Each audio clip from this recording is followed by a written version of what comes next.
Iran ইসরায়েলের সংঘাত শুরুর পর এই প্রথমবারের মতো জনসম্মুখে এসেছেন ইরানের সর্বোচ্চ ধর্মীয় নেতা আয়াতুল্লাহ আলী খামেনি। ৫ জুলাই শনিবার পবিত্র আশুরা উপলক্ষে আয়োজিত এক অনুষ্ঠানে তাকে দেখা গেছে। ইরানের রাষ্ট্রীয় টেলিভিশনে প্রচারিত ভিডিওতে দেখা যায় খামেনি মসজিদে আসা ব্যক্তিদের অভ্যর্থনা জানাচ্ছেন। তিনি শীর্ষ ধর্মীয় নেতা মাহমুদ কারিমিকে দেশাত্মবোধক গান গাইতে উদ্বুদ্ধ করছিলেন।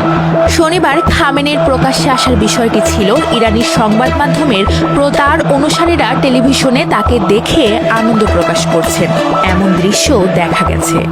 সম্প্রতি ইরান ও ইসরায়েলের মধ্যে সংঘাত চলাকালে তাকে একটি রেকর্ড করা ভিডিও বার্তায় সর্বশেষ দেখা গিয়েছিল। তখন গুঞ্জন উঠেছিল তিনি বাংকারে আত্মগোপনে আছেন। ওই সংঘাতে ইরানের শীর্ষ পর্যায়ের কয়েকজন সেনা কর্মকর্তা ও পরমাণু বিজ্ঞানী নিহত হন।